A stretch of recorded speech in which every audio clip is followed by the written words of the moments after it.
A aula que nós vamos ministrar é sobre o livro de Gênesis e nós vamos falar sobre o início da palavra de Deus, né? E só quero agradecer aqui as palavras do pastor Marcos, realmente é um amigo e é uma pessoa que eu admiro ministerialmente, tem um ministério muito abençoado, é um visionário e Deus abençoe o seu ministério e a sua vida sempre, né? Eu sou o Sandro Bramucci, sou mineiro de Governador Valadares, até vi que tem o pastor Josimar Valadares, mas não é a cidade não, né, pastor? É só é o sobrenome. Mas eu estou hoje em Guarapari, no Espírito Santo, caminho dos mineiros também, né? E estou pastor na igreja Servos de Cristo, aqui no bairro de Muxaba, próximo da ponte que divide a cidade de Guarapari. Você será muito bem-vindo, se quiser, ao vir em Guarapari, nos fazer uma visita. Depois também vou deixar o link aí do site da igreja e do site do mapa. No site do mapa você vai encontrar várias informações e muitas coisas daquilo que nós vamos falar você vai poder olhar lá no site, você vai ter algumas dessas informações. Nós não vamos gastar muito tempo com isso em si, mas eu quero só, antes da gente passar para a ministração em si, compartilhar com você, para você ver do que se trata o mapa em si, né? O mapa é esse que está aparecendo aí. Ele é uma ferramenta que vai do início da Bíblia até os dias de hoje. Ele está aqui, começa com Adão, o período azul vai de Adão até Abraão, e o período vermelho é a história do povo de Israel, de Abraão até Jesus, e o verde é de Jesus até os dias de hoje. Então, a ideia do mapa é você ter informações sobre períodos, datas, os nomes, as histórias do texto da Bíblia enquanto estava ocorrendo a história. Cada funil desse que você vê são 100 anos, e de Adão a Abraão nós temos 20 períodos, ou seja, 2000 anos. De Abraão até Jesus nós temos 20 períodos, também 2000 anos. E de Jesus até hoje nós temos 20 períodos, já temos aí 2000 anos de história. E ao passo que você vai olhando, que você vai manuseando o mapa, várias curiosidades vão surgindo, e lá no site tem um videozinho explicativo sobre isso. Você vai poder entrar lá e você vai ver isso por você mesmo. A ideia do livro de Gênesis, de estudar o livro de Gênesis, eu gostaria de ressaltar aqui, antes da gente entrar propriamente no estudo, da importância do livro de Gênesis. Gênesis é um dos 5 livros escritos por Moisés, né, do Pentateuco, e ele começa dando ali a origem de todas as coisas. A importância de Gênesis é tal que todos os outros livros, tanto do Antigo Testamento quanto do Novo Testamento, vieram alinhados a partir do Pentateuco, principalmente o livro de Gênesis. Há uma tentativa muito grande de desmerecer alguns relatos do livro de Gênesis, principalmente pela teologia liberal, que desacredita principalmente os 11 primeiros capítulos da Bíblia, e a gente sabe também, né, por causa eles fazem uma tentativa ali de alinhar evolução com criação, e aí isso cria muitos problemas, muitas dificuldades.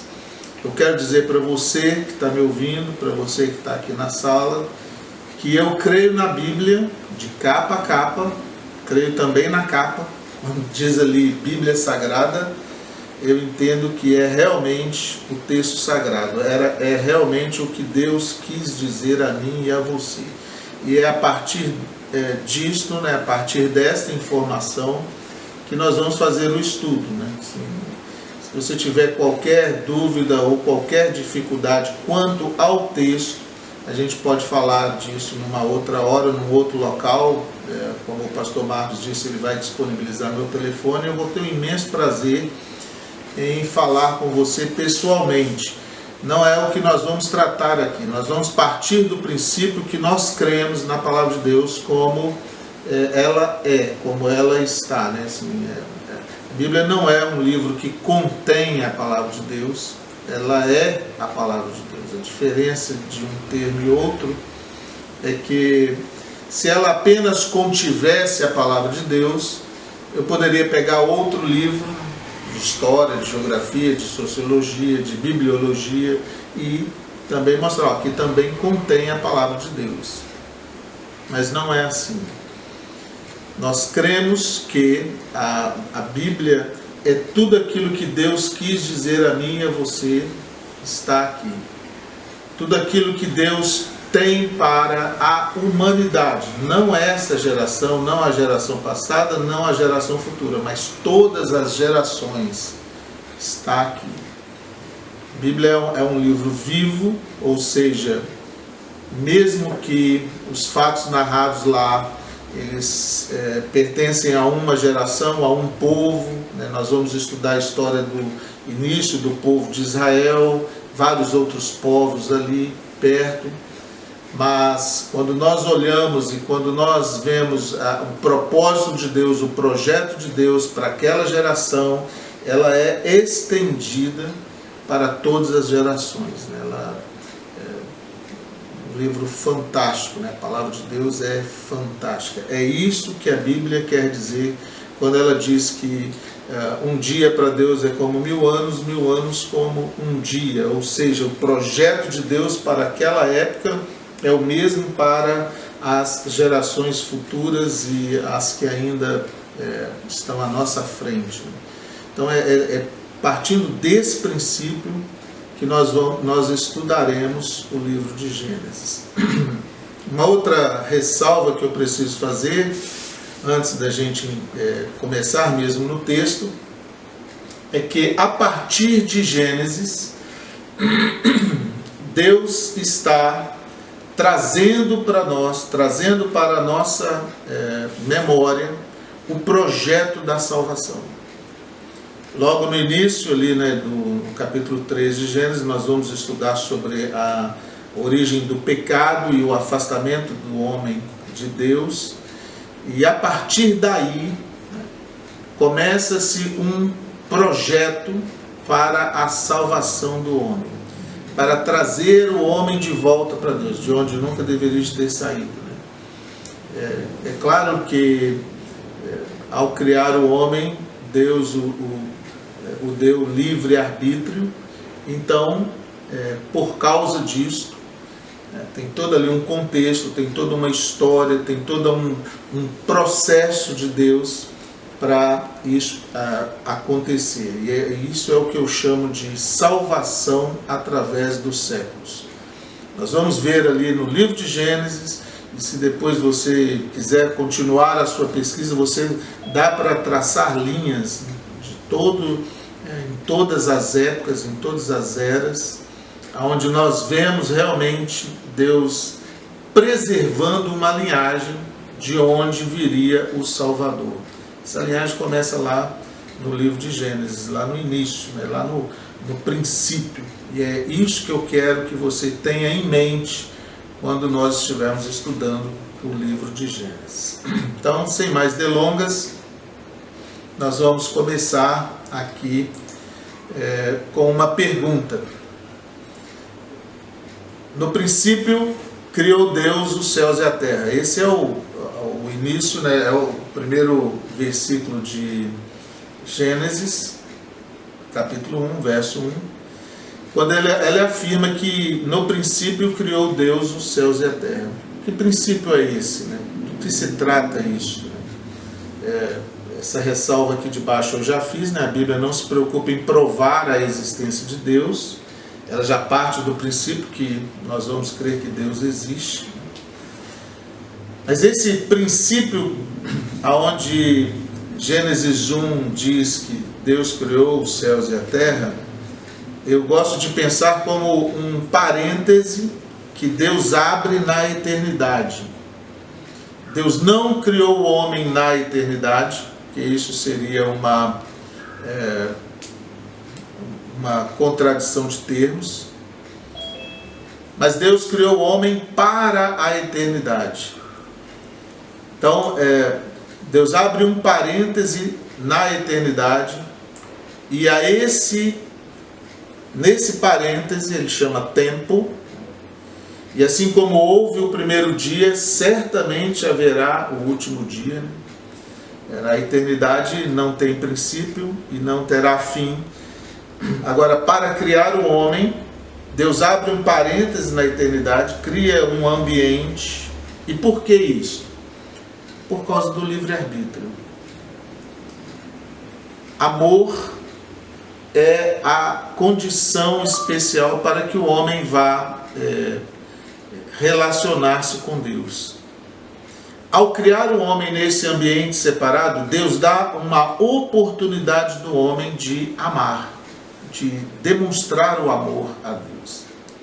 Deus dá uma oportunidade para o homem de livremente escolha, né, com uma livre escolha, que é necessário para que haja amor. Né? Amor não é um sentimento, não pode ser, né? Nossos sentimentos, se dependêssemos só dos sentimentos, o amor jamais existiria, porque nossas emoções oscilam muito. Amor é uma escolha, amor é uma decisão de fazer o melhor possível para Deus, em primeiríssimo lugar, e para o meu próximo, como a mim mesmo. Né?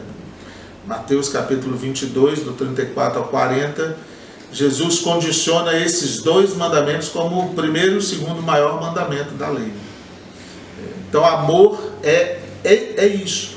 É eu, de livre escolha, fazer o melhor possível, o melhor que está em mim para Deus e o melhor que está em mim para o meu próximo. O contrário de amor, contrário do que muitas pessoas acreditam, o contrário de amor não é o ódio. Quando você pergunta, na grande maioria das pessoas, né, qual é o contrário de amor? Geralmente a pessoa pensa, ódio. Mas isto é o contrário daquele amor sentimental, daquilo quando nós estamos atribuindo a sentimentos. O contrário de amor, na verdade, é o egoísmo. É, ao invés de eu fazer o melhor possível para Deus, o melhor possível para o meu próximo, é eu buscar a minha autogratificação, minha autossatisfação. Isto é egoísmo. Então, todas as vezes em que eu opto para levar vantagem ou para me sentir bem agora, né, o egoísmo ele reporta para uma falsa sensação de que eu vou me dar bem, e é momentâneo, agora. Ele não está pensando no todo, ele não faz uma projeção para longo termo. O egoísta ele está querendo sentir bem agora. Já o amor não, o amor tem que colocar em peso, tem que colocar em valores tudo que está envolvido com aquela decisão. Quando eu faço isso, eu estou vivendo em amor. Esse é o parêntese que Deus abriu na eternidade para criar o homem. E como foi esse ambiente? Como foi a criação do ambiente? A partir daí, quando a gente vai folheando a Bíblia, a gente vai vendo, né? Todos os dias Deus admirava daquilo que estava sendo criado. No primeiro dia, Deus disse, haja luz, e houve luz. E viu Deus que a luz era boa. Essa é a expressão de Deus no verso 4. No verso 10, né, no segundo dia, Deus cria o céu e a terra. E no verso 10 a gente vê a expressão de Deus: e viu Deus que isso era bom. No terceiro dia, Deus cria a relva, as ervas, as árvores que davam frutos. Se você olhar, tem toda uma sequência aí, né? Ele fez separação entre os céus e a terra. Depois ele faz a separação entre a parte seca. E aí cobre a parte seca de relva, ervas, árvores que davam frutos. E também no final do terceiro dia, viu Deus que isso era bom. Eu gosto dessas expressões de Deus. É como aquele pintor que, quando está trabalhando na sua tela, ao final de um período, ele dá um passo atrás, né? Ele dá uma afastada e olha aquilo que ele está fazendo, e ele então fica admirando, né? E para melhorar algum retoque ou para fazer uma cor melhor, melhorada, ele aproxima de novo na tela e ele trabalha ali aproximado, mas quando ele quer ter uma visão do todo, ele dá um passo atrás. Eu vejo esse processo de criação aqui dessa forma, né? No final do quarto dia, Deus olhou, verso 18, e viu que isso era bom. E no quarto dia, Deus fez aí os luzeiros e fez os astros, fez o maior para governar o dia, o menor para governar a noite. Isso veio no quarto dia. Deixa eu abrir aqui um parêntese só para uma heresia pessoal. Você não leva isso muito em consideração. Se depois você quiser conversar comigo, a gente vai no particular. Mas muitas civilizações, inclusive civilizações perto de nós, adoravam o sol como Deus, né? E muitas civilizações acreditavam que o sol era um Deus. Inclusive os egípcios, da onde o povo de Israel passou uma boa parte do tempo. Mas se você olhar aqui, o sol só veio no quarto dia. Olha só que coisa interessante, né? Então, derruba claramente aqui que nenhum astro, nenhuma dessas teorias se sustenta. E interessantemente é que no quarto dia Deus cria os luzeiros, o sol, a lua, as estrelas. E quando você olha no mapa cronológico, se você olhar, né, em dias de 1000 anos, né, um dia como 1000 anos como um dia como 1000 anos, Jesus veio no quarto milênio, no início do quarto milênio. E sendo ele o sol da manhã, sendo ele, né, a nossa brilhante estrela da manhã, o sol da justiça, parece uma coisa bem interessante aí, mas como eu disse, né, não se fie nisso como verdade absoluta, só um parêntese para nós pensarmos. Então no quarto dia vieram os astros, e no final do dia viu Deus que isso era bom. No quinto dia, animais marinhos, aves, segundo a sua espécie. Olha só, agora o ambiente já está preparado para os animais, e Deus então cria os animais, né? Deus traz então esses animais para perto do homem. E de novo, né, verso 21, viu Deus que isso era bom. Aí vem o sexto dia. Após criar o homem, no sexto dia, a expressão de Deus muda.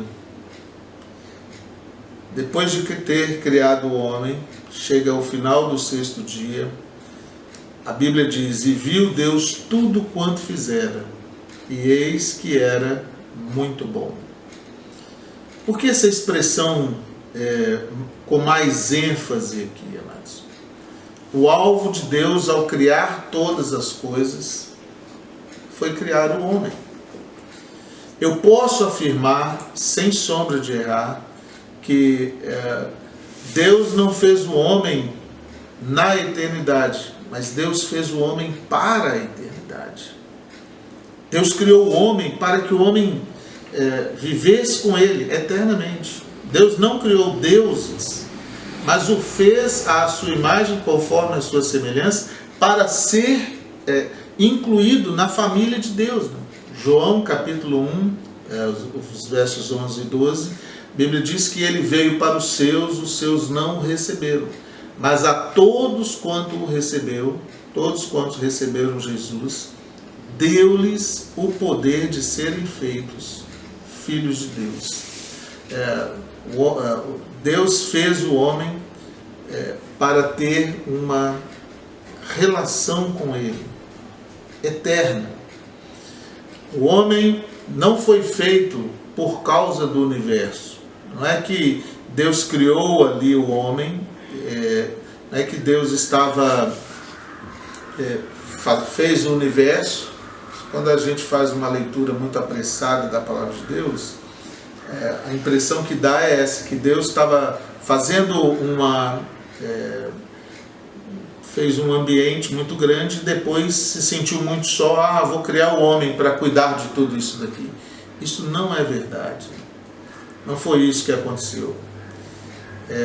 Na verdade, Deus criou o homem.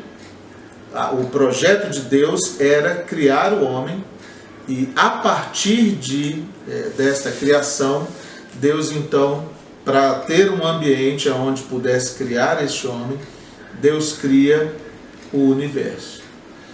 Mais ou menos assim, imagina uma pessoa que está recém-casada.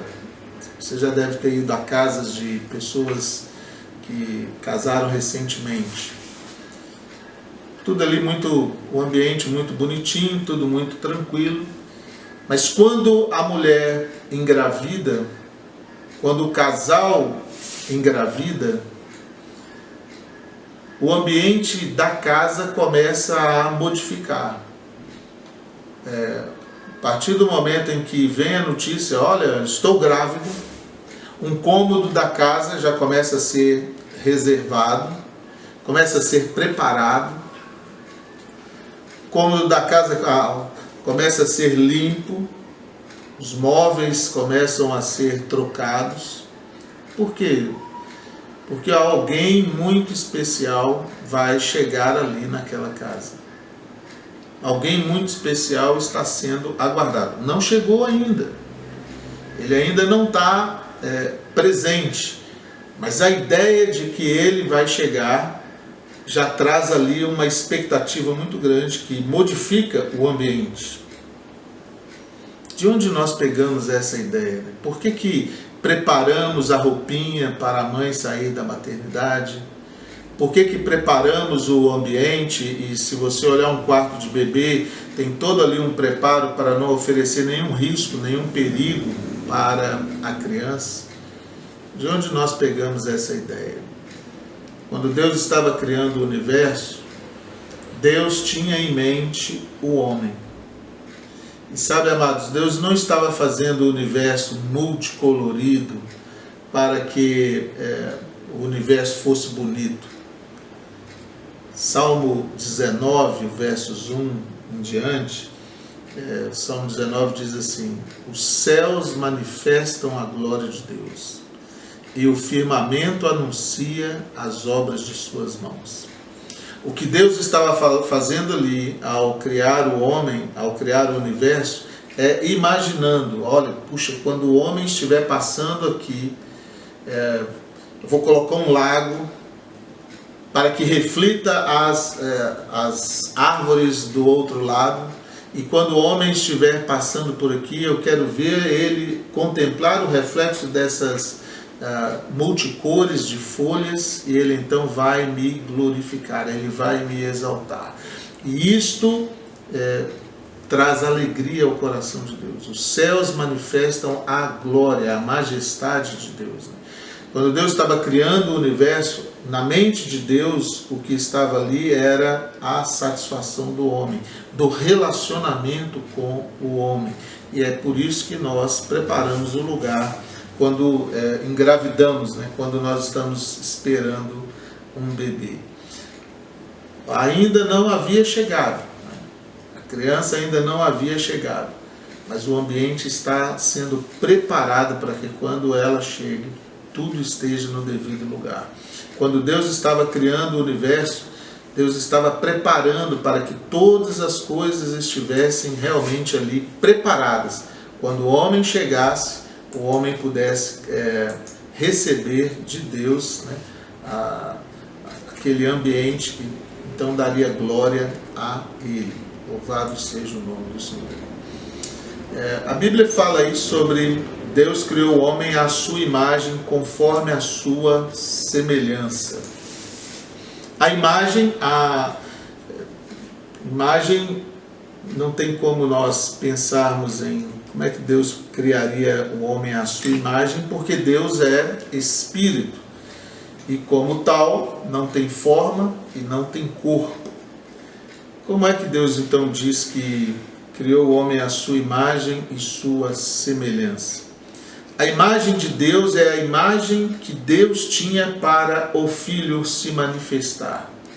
O que Deus queria era para ter um relacionamento com o homem, era a manifestação de Cristo. E com a ideia deste corpo, com a ideia do corpo que o Cristo se manifestaria ao homem, a Bíblia diz que Deus para o Filho, né, Hebreus diz que ele, corpo, foi preparado para ele, com a ideia, com a imagem deste corpo, então nós fomos criados.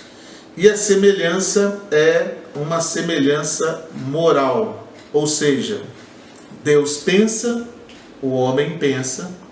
O que nos torna um ser moral, né, o que caracteriza um ser moral, são essas três condições que temos aqui.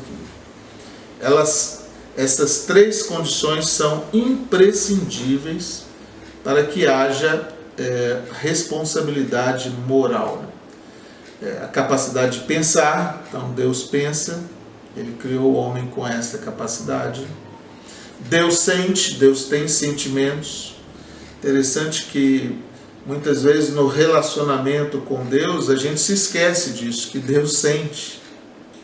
Muitas pessoas tratam o relacionamento com Deus com uma banalidade, né? Não, eu vou fazer isso, mas depois eu volto. O problema não é se vai ou se vai voltar, o problema não é se vai, o que vai acontecer. O problema é que nós estamos ferindo, né, aquele ser que nos ama de tal maneira que deu o seu Filho para morrer por nós. Então, o pecado faz mal para o homem e faz mal para Deus, né? Ofende o caráter de Deus muitíssimo.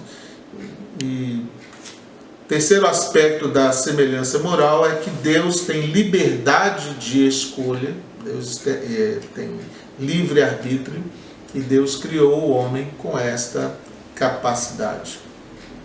Gostaria que você pensasse aqui nesses três aspectos, amados, que muitas vezes isso não é pregado, isso não é falado, ou pelo menos não em um sermão, né, normalmente. E às vezes muitas pessoas não param para pensar nisso, que se há um agente moral, então se realmente Deus nos criou com estas capacidades, e não tenho dúvidas disso, então Deus também nos criou com condições morais para nós escolhermos se nós queremos amor ou se nós queremos viver em egoísmo. Se isto é verdade, né, se temos essa capacidade, então também é verdade que seremos responsabilizados por causa desta referência que Deus nos deu. Funciona mais ou menos assim. Vamos pensar isto em termos jurídicos. Quando Deus dá ao homem a capacidade de pensar, a capacidade de sentir e a liberdade de agir, em termos jurídicos, direito de fazer algo em nome dele, em nome do Criador. Agora, toda procuração juridicamente terá uma prestação de contas. Ou seja, hoje eu tenho uma procuração na minha mão que eu posso exercer autoridades, eu posso exercer algum domínio sobre alguma área em que essa procuração me permita. Só que em qualquer tempo, o procurador, aquele que me passou a procuração, né, o autor que me deu a procuração, ele pode me pedir contas. E eu terei que prestar contas. Por que eu agi da forma como eu agi naquela situação? E é exatamente isso que vai acontecer com todos nós. A semelhança moral que nós trazemos de Deus é uma procuração que nós temos de Deus para agirmos aqui, né? Enquanto aqui estivermos, né? Ninguém sabe também, não temos datas estabelecidas nessa procuração, ela vale enquanto nós estivermos vivos, mas não temos a garantia que quanto tempo nós temos. Mas depois nós prestaremos conta por aqueles atos que nós escolhemos fazer. Deus nos deu a capacidade de pensar, então nós somos inteligentes. Deus nos deu a capacidade de sentir e Deus nos deu esta liberdade para agir. Tirada uma dessas condições de qualquer pessoa, ela deixa de responder moralmente por seus atos. Por exemplo, uma pessoa que está incapacitada intelectualmente, uma pessoa que está em uma condição de debilidade mental, em nenhum tribunal, nem dos homens, nem de Deus, ela vai ser responsabilizada pelos seus atos. Ela não teve capacidade de pensar. Seria como uma criança, você não vai atribuir a uma criança que esbarra num copo e cai, ainda quando ela está engatinhando, você não vai atribuir isso aí, a culpa a ela. Houve a perda, houve aquela dificuldade ali, mas não a culpa. Ela não teve culpa naquilo porque ela não tem capacidade ainda para aquele ato. Não foi alguma coisa involuntária. Isso aqui é uma palavra muito interessante para nós pensarmos. Pecado é voluntário. Pecado é um ato de nossas escolhas. Ninguém peca por, o pecado caiu sobre mim. É por isso que eu não gosto da ideia de confessar multidões de pecados, porque isso não retrata muito bem o que foi o pecado. A Bíblia diz para nós confessarmos os nossos pecados, um a um. Então, se pecar, temos um advogado diante de Deus, Jesus Cristo justo. Eu não posso colocar tudo num balaio e chegar diante de Deus, Deus, perdoa a minha multidão de pecado. Aí eu vou dormir, quando eu acordo de manhã, eu de novo, Senhor, perdão pela minha multidão de pecado. Não, espera. Pecado são atos que exigem escolhas, exigem vontades, exigem liberdade de escolha. Muitas pessoas confundem ou associam tentações a pecados. E aqui nós precisamos ter muito cuidado com isso. Tentações são involuntárias. Eu não escolho, de repente, receber um pensamento ou uma ideia, ou até mesmo uma provocação. Agora, como eu processo essa informação, aí sim pode se caracterizar pecado ou não. Viver em um estado de tentação, estar tentado o tempo todo, isso pode ser uma vida pecaminosa. A pessoa já tem aquele hábito e aquele hábito então está trazendo, está produzindo para ela uma tentação muito forte. Então, esta tentação pode ser já fruto de pecados. Agora, não necessariamente uma pessoa que está, de repente, assistindo alguma coisa e vem uma informação ou vem uma imagem e ela já vai se autocondenar, eu pequei, Não pode ser assim. Pecado não é involuntário. Pecado é um exercício da minha vontade. A informação chegou, eu repreendi ou eu expulsei aquela informação, ou eu automaticamente exerci o perdão para aquela ofensa que eu recebi. Não houve pecado. Agora, a partir do momento em que eu processo essa informação de uma forma diferente, então aí sim pode ser considerado pecado. Essa é a nossa semelhança moral. Deus pensa, o homem pensa, Deus sente, o homem sente, e Deus tem liberdade de agir, e nós também temos liberdade para tal. Se nós formos olhar, de todos os seres criados por Deus, quem são os agentes morais? Os animais não são, apesar de que muitos associam aí ao seu animalzinho, seu petzinho, como inteligente ou como sentimental, mas eles não serão responsabilizados moralmente. As árvores, as coisas inanimadas também não. Agora, os homens são, todos eles, menos aqueles que não têm essas atribuições, os anjos, os demônios, que são anjos também, e a Trindade, Pai, Filho e o Espírito Santo.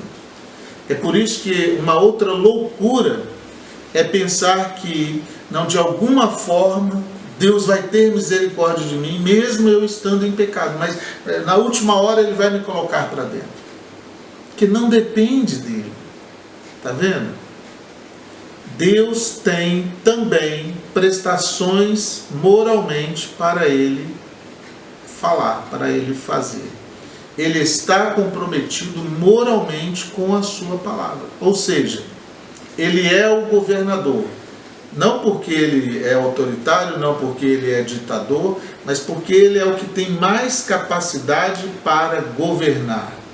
Agora, se Ele não agir em amor, em qualquer uma de suas ações, automaticamente Ele deixa de ser o governador. Automaticamente Ele perde condições de governar. Por isso, Ele precisa, pela sua natureza, pela sua pessoa, pela sua divindade, Ele precisa agir conforme a palavra de Deus. É por isso que a Bíblia diz que Deus zela pela sua palavra, e toda ela se cumprirá, quer você queira ou não. Deus não pode burlar a palavra dele para beneficiar ninguém. Ele não fez isso nem mesmo para o Filho. Olha, até Jesus, quando perguntou ao Pai: Pai, se possível, passa de mim este cálice, não foi possível.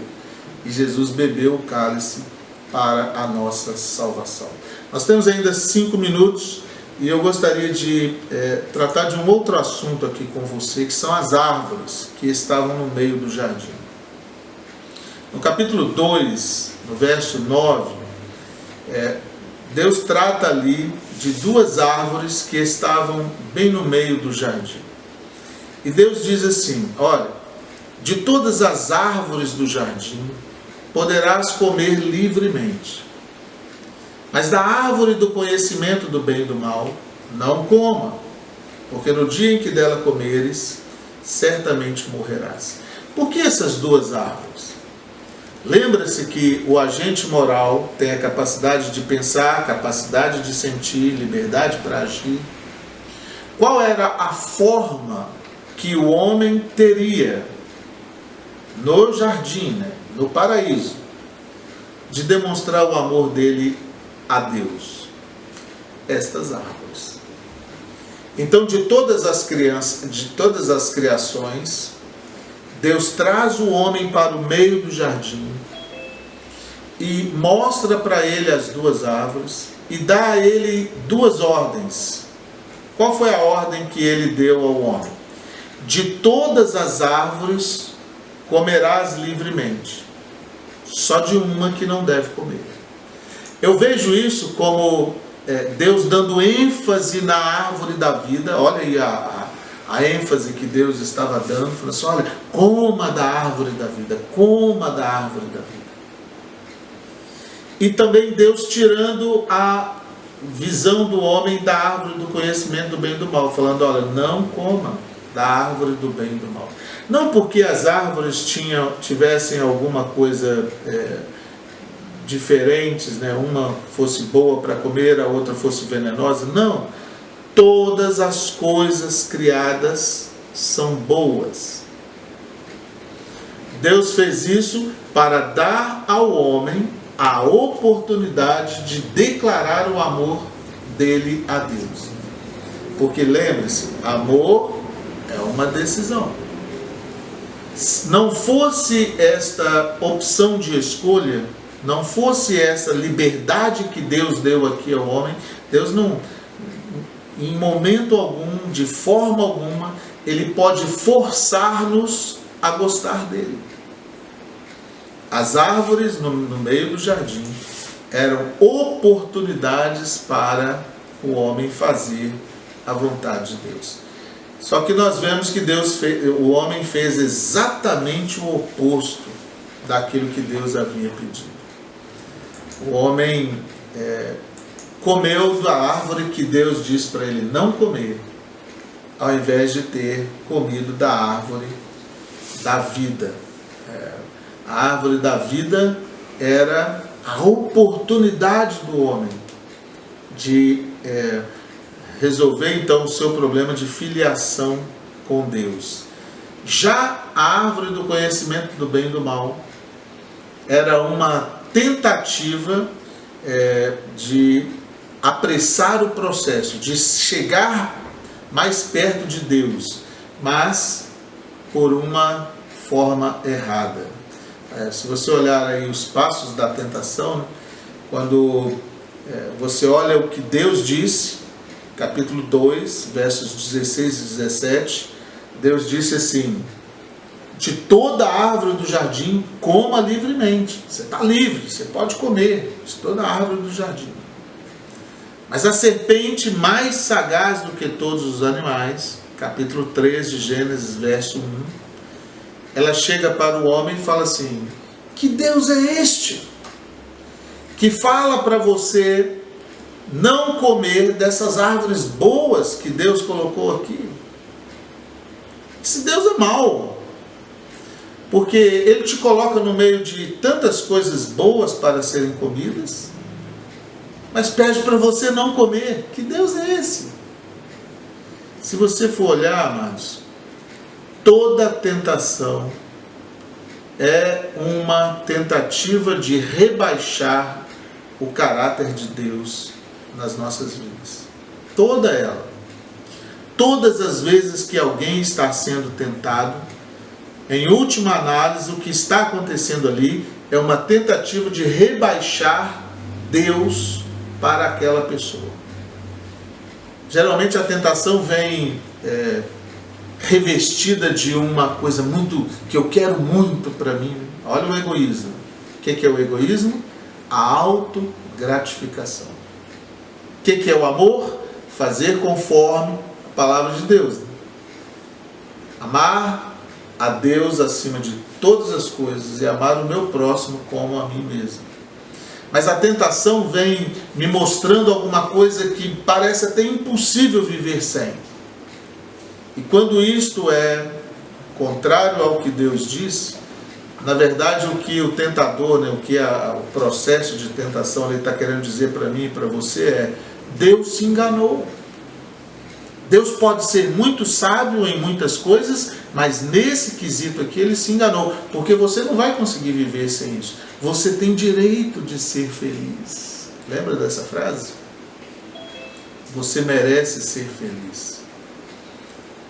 Se de você olhar, na verdade, isso é um rebaixamento do caráter de Deus. Agora, quando a mulher foi falar que a serpente não estava certa, que Deus tinha dito outra coisa, ela estragou mais ainda a palavra de Deus. Olha o que a mulher disse no capítulo 3, verso 3 de Gênesis.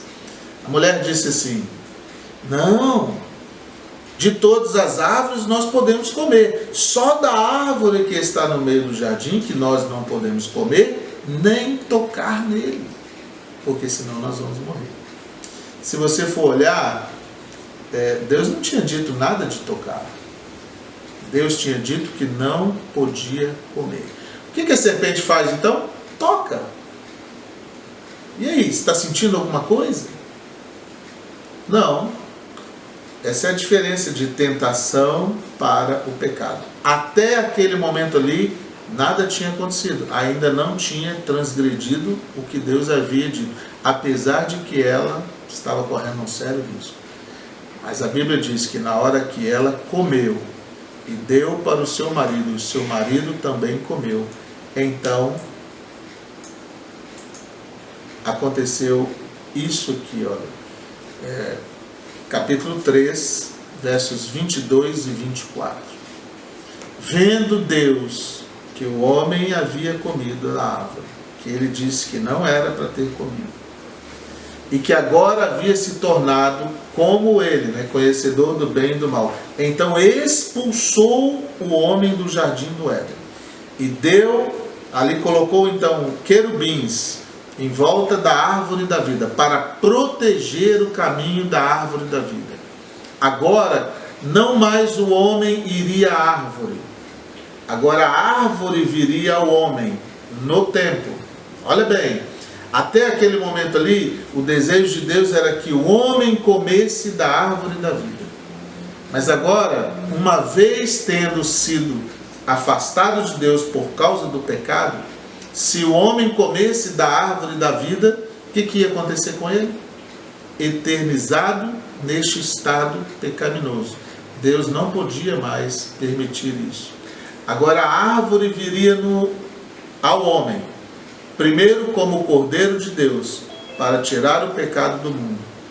Depois, então, devolvido o direito de se alimentar da árvore da vida. Agora, Deus começa a desenhar na mente do homem como se daria a salvação.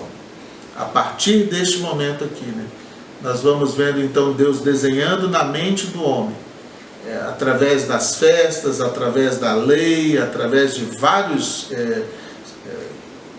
características do povo de Israel, como Jesus se apresentaria para ser o Salvador. Esse é o próximo capítulo que nós vamos ver semana que vem. Deus abençoe você.